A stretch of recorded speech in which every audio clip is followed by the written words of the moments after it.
Hello, it's Ruby, and today I'm going to be giving you some tips on how you can read more books. Last year I read 150 books, and people are always asking me how I managed to read so much. So today I thought I would give you some practical advice on how you can read more. This video will be separated into 5 parts. 1. How to get motivated to read. How to read consistently, how to access books cheaply, how to retain what you read, how to access classics and make them easier to digest. Okay, so first, how to get motivated to read. One thing I really recommend is having a constant long list of recommendations so that you are excited for books, and there are books that you are excited to read. Ask your friends and family what books they love, and listen to them talking passionately about these books that they have truly adored.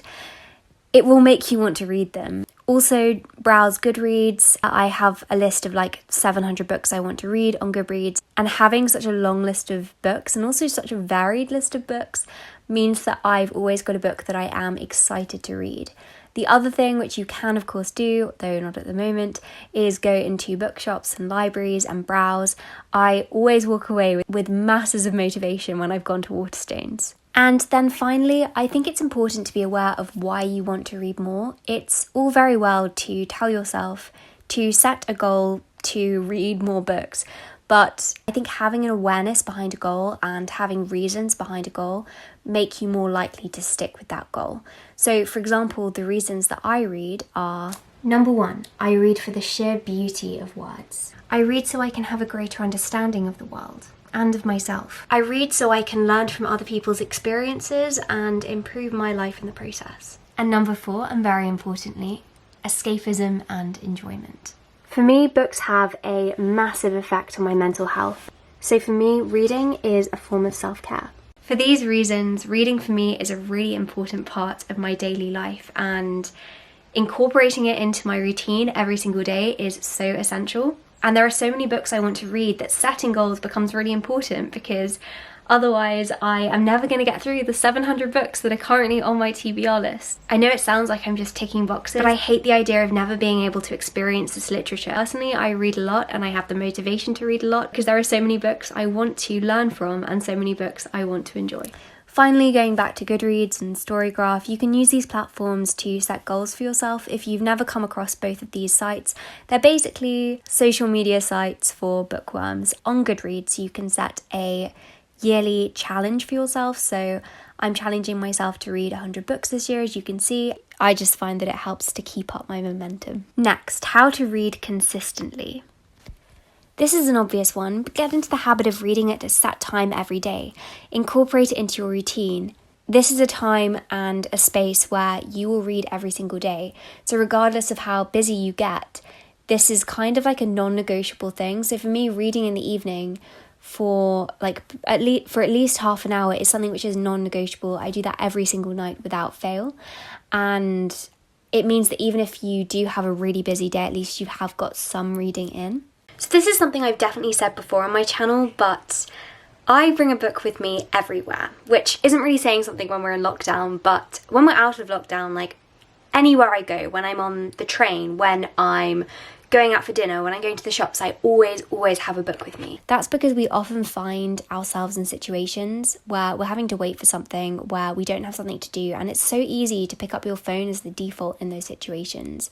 But if you have a book with you, you can make that your default, and I definitely found that that was my default activity when I was bored, when I was waiting, and you do managed to get quite a lot of reading in this way, I found in my experience. One thing I really recommend is always having multiple books on the go. So I like to be reading a range of different genres at any one time, because it means that if I'm not in the mood for one book, I still have another one I can be reading. So if I'm reading a classic, I will also be reading an easy fiction book like Anne of Green Gables or a contemporary novel, and also a non-fiction book for when I'm in the mood for that. Which means my default activity when I'm bored can still be reading. Like if I'm not in the mood to read one of my books, I've got something else to read. This means being bored with the book you're reading doesn't mean that you don't read. So then these next 2 tips are if you are in a reading slump, which all of us get sometimes, and it's very infuriating. And of course you're trying to motivate yourself, but the 2 main tips I have for this are I really recommend reading an easy book just to get yourself back on track.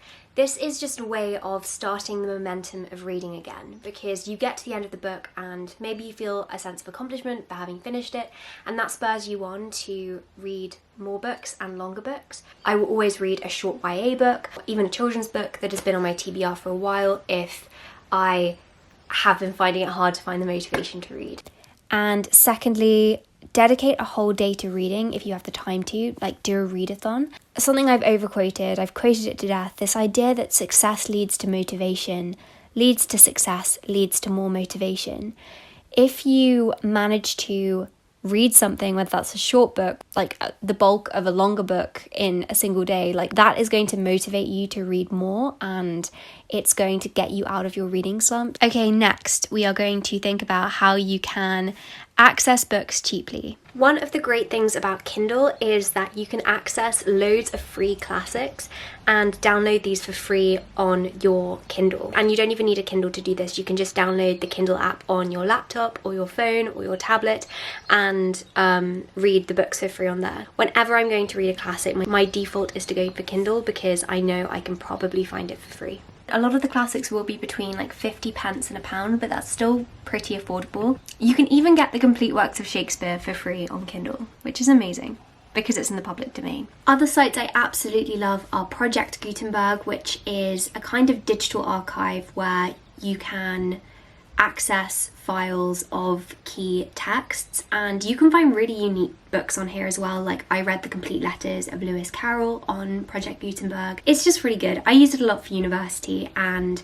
a lot of the public domain texts will be available on there as well. For shorter books, and especially seminal essays, I really enjoy reading essays like Emerson or Baudelaire, and these are always pretty easy to find online. If you just search up, for example, Emerson Nature PDF, you'll be able to find a copy of that essay for free online. You can also use Google Books, which can be good, but usually you can't access the whole of the book, which is annoying. So sometimes I'll use that when I'm researching or something for university, but not always. But I know reading a physical book is definitely not the same as reading something online.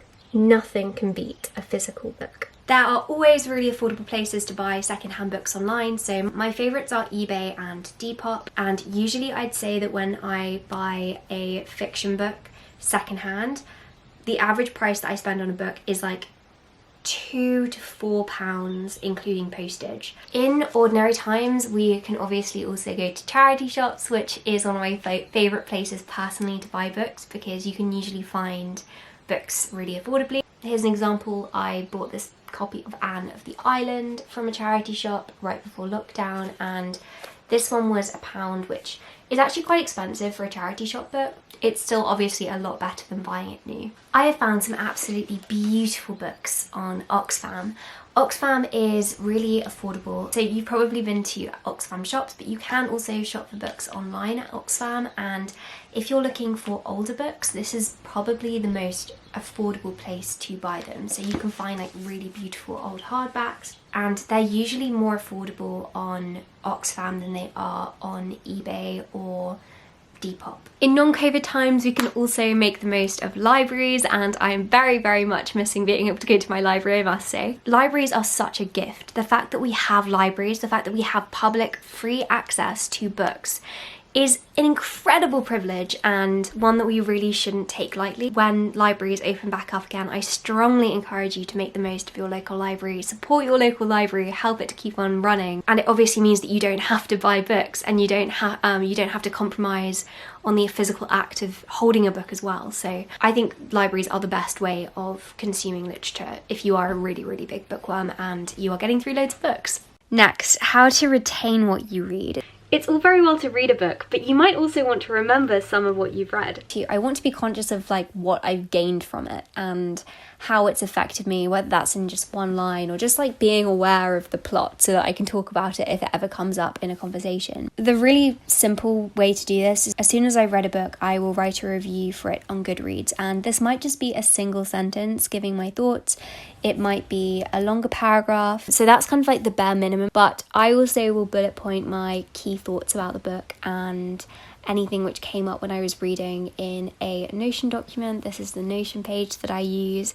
And then if the book is a little bit heavier and I have gained more from it, maybe even potentially would end up talking about in an essay for university, I have a template of like things that I'll ask myself. Want to provide a quick summary of the book, run through key themes, write a character list, bullet point the things I found interesting, what I learnt, my favourite quotes, maybe do some follow-up context and critical research, and then also make a note of any books it reminded me of, like make synoptic links.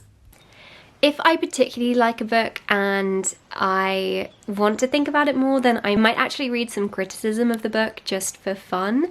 So if you're a university student and your university has access to online journals, etc., then definitely make the most of that. And like if I read a classic, especially if it's related to my course or something I might study in the future, I will take a look at how academics have responded to the text, and as a result just allow myself to develop my own thoughts around the book. I think that can be quite fun. Obviously you don't have to do that for every book, and I wouldn't do masses of critical reading for every book I read, but if I particularly love a book, I might do that. When you're reading, I also encourage you to sit and just think after a reading session. So if you read for like an hour, then after you've read that, like just kind of sit back for a second, like literally just 1 minute, and think about what you've read. Or if you've read something particularly powerful, just think about what you've read. This is just encouraging a more conscious thought process around your reading and encouraging you to actually engage with what you're reading as opposed to just consuming. A way that I really like to encourage this kind of thinking and this thought process is by mind mapping my ideas. So I will just like jot down key thoughts around the reading. For me, writing is the best way of articulating my thoughts and coming to terms with my thoughts and actually understanding and developing my thoughts. When you engage with something, it's harder to forget it. Like it's something which you just end up remembering more. Finally, just talk about books with people and recommend them. This will force you to remember the book, because as soon as you start talking about it, you will realise how much you have to say about it. So the sooner you can talk about a book after reading it, the better. So next we are going to go on to accessing the classics, because one thing people have asked me before is, how do I get into reading the classics? People know that the classics are recommended, they want to read them, I want to read the classics, and yet sometimes they can be hard to access just in terms of the content. So one of the things you can do is watch the films, and I know that this is definitely a guilty way to approach it, but with Austen, I didn't like Austen, but I watched Sense and Sensibility before reading the book, and I found myself enjoying the book a lot more. If you're finding it hard to get into a particular book or author, then I don't think we should stigmatise watching the film first. If you're looking to get started with classics, start with the easiest ones. There are authors who can kind of act as gateway authors and help you to get into classic literature. So for example, you could read Oliver Twist or A Christmas Carol by Charles Dickens, which are much easier than his other books. The Brontes are also really accessible authors because their ideas are so progressive. They write with such a focus on interiority and the interior self that they actually read as a lot more modern than they are. And because they are more similar to contemporary books, they are just easier to get into, so they're good ones to start with. Daphne du Maurier is also really good. I would say that Daphne du Maurier is the best writer to start with when you're first getting into classics. Last night I dreamt I went to Manderley again. It seemed to me I stood by the iron gate leading to the drive, and for a while I could not enter.